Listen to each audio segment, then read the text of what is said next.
नमस्कार, आप सभी का स्वागत है हमारे इस YouTube channel the magnificent brain में। और आज से हमने एक सीरीज शुरू की है जिसमें हम जीके जीएस के 10 प्रश्नों को प्रतिदिन देखेंगे और अपने ज्ञान का वर्धन करेंगे और सीखेंगे। तो इस कड़ी के प्रथम दिन हम प्रथम 10 प्रश्नों को आज सीखेंगे। चलिए शुरू करते हैं। इस कड़ी का पहला सवाल है कि इतिहास शब्द की उत्पत्ति किस शब्द से हुई? इतिहास शब्द की उत्पत्ति किस शब्द से हुई? इसका ऑप्शन पहला है यूनानी, दूसरा है लैटिन, तीसरा है अंग्रेजी, चौथा है हिंदी। तो इतिहास शब्द की उत्पत्ति यूनानी शब्द से हुई है।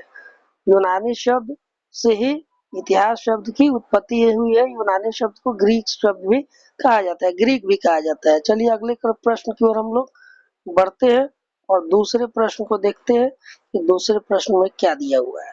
चलिए दूसरा प्रश्न है, जिस काल का लिखित विवरण उपलब्ध होता है उसे क्या कहा जाता है? जिस काल का लिखित विवरण उपलब्ध हो उसे क्या कहा जाता है? तो लिखित विवरण उपलब्ध किस काल में होता है? इसके लिए पहला ऑप्शन है प्रागैतिहासिक काल, दूसरा है ऐतिहासिक काल, तीसरा है प्राचीन काल, चौथा है मध्यकाल। तो जिस काल का लिखित विवरण उपलब्ध होता है उसे हम ऐतिहासिक काल कहते हैं। ऐतिहासिक काल में हम लिखित विवरण के साक्ष्य प्राप्त करते हैं। तो इसका सही उत्तर दूसरा है। चलिए अब प्रश्न की ओर चलते हैं और देखते हैं कि इसमें क्या है। तीसरा प्रश्न है, तो आज की इस तीसरे प्रश्न है, अशोक ने अपने अभिलेख किस लिपि में खुदवाए? अशोक ने अपने अभिलेख किस लिपि में खुदवाए? ऑप्शन ए देवनागरी लिपि, दूसरा है ब्राह्मी लिपि, तीसरा है फारसी लिपि, चौथा है रोमन लिपि। अशोक ने अपने अभिलेख ब्राह्मी लिपि में खुदवाए थे। इसका सही उत्तर दूसरा है। ऑप्शन 2 इसका सही आंसर है। चलिए तीसरे क्वेश्चन के बाद हम लोग चौथे प्रश्न की ओर चलते हैं। चौथा प्रश्न, मिट्टी के बर्तन की प्राचीनता का निर्धारण किस विधि से करते हैं? मिट्टी के बर्तन की प्राचीनता का निर्धारण किस विधि से करते हैं? ऑप्शन ए है C14 पद्धति, बी है ताप संदीप्त विधि, सी है पोटेशियम आर्गन विधि, डी है स्टोर हैमर विधि। तो इसका सही आंसर है कि मिट्टी के बर्तन की प्राचीनता का निर्धारण हम कार्बन 14 पद्धति C14 पद्धति है, इसी को कार्बन डेटिंग पद्धति भी कहा जाता है। इसी के माध्यम से हम मिट्टी के बर्तन के प्राचीनता का निर्धारण करते हैं। चलिए अगले प्रश्न की ओर चलते हैं। अगला प्रश्न क्या है इसको देखेंगे। अगला प्रश्न है कि भारत के इतिहास को कितने कालखंडों में बांटा गया है? भारत के इतिहास को कितने कालखंडों में बांटा गया है? ऑप्शन ए है 2 कालखंडों में, बी है 3 कालखंडों में, सी है 4 कालखंडों में, डी है 5 कालखंडों में। तो भारत के इतिहास को 3 कालखंडों में बांटा गया है। 3 कालखंडों में से पहले कालखंड को प्राचीन काल का इतिहास, दूसरे कालखंड को मध्यकालीन भारत का इतिहास और तीसरे कालखंड को आधुनिक भारत का इतिहास के रूप में जानते हैं हम लोग। चलिए अगले प्रश्न की तरफ चलते हैं और अगला प्रश्न है, हस्तलिखित पुस्तकों अथवा सामग्रियों को क्या कहा जाता है?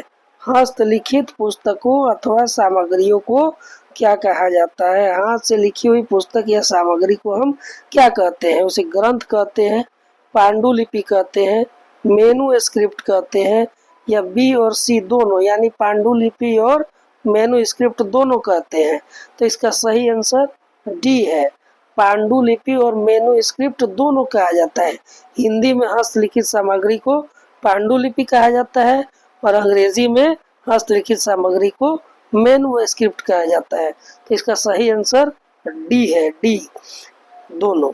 चलिए अगले प्रश्न की ओर हम लोग चलते हैं। अगला प्रश्न है कि खुदा बख्श लाइब्रेरी कहाँ है?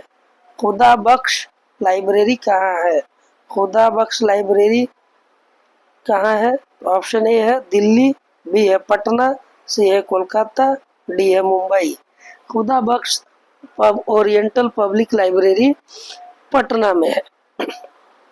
पटना इसका सही आंसर है। चलिए अगले प्रश्न की ओर चलते हैं और देखते हैं अगला प्रश्न क्या है।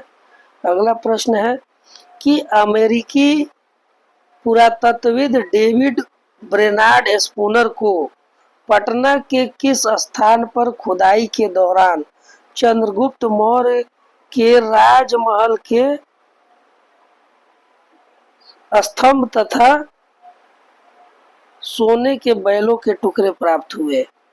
पटना के किस स्थान पर खुदाई के दौरान डेविड ब्रेनार्ड स्पूनर को और चंद्रगुप्त मौर्य के राजमहल के स्तंभ तथा सोने के बैलों के टुकड़े प्राप्त हुए? ऑप्शन ए है पालीगंज, बी है कुम्हरार, सी है भरतपुरा, डी है बुलंदी बाग। तो उसका सही आंसर है ऑप्शन बी। ऑप्शन बी सही आंसर है। कुम्हरार में ही चंद्रगुप्त मौर्य के राजमहल के स्तंभ तथा सोने के बैलों के टुकड़े प्राप्त हुए थे।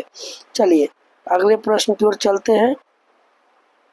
अगला प्रश्न है गोपाल नारायण सिंह सार्वजनिक पुस्तकालय कहाँ है?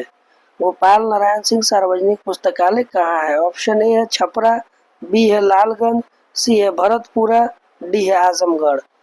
गोपाल नारायण सिंह सार्वजनिक पुस्तकालय भरतपुरा में है। इसका सही आंसर सी है। चलिए अब नेक्स्ट प्रश्न की ओर अगला क्वेश्चन है।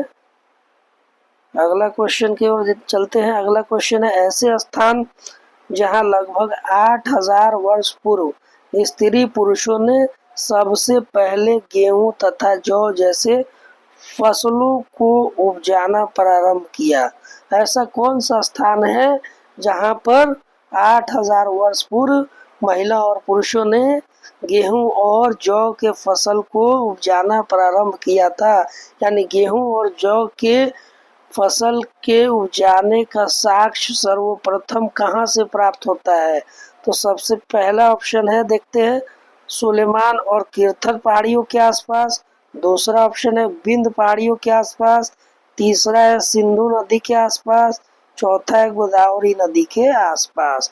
तो इसका सही आंसर है सुलेमान और किरथर पहाड़ियों के आसपास गेहूं तथा जौ के फसल को उपजाना प्रारंभ किया गया था।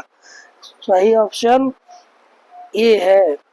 और इसी के साथ आज का हमारे 10 प्रश्न पूरे होते हैं और इसी तरह आगे भी हमसे जुड़े रहें और रोज नए नए 10 प्रश्नों को हम लोग सीखते जाएंगे। तब तक के लिए हमारे इस चैनल को सब्सक्राइब करके रखें। धन्यवाद।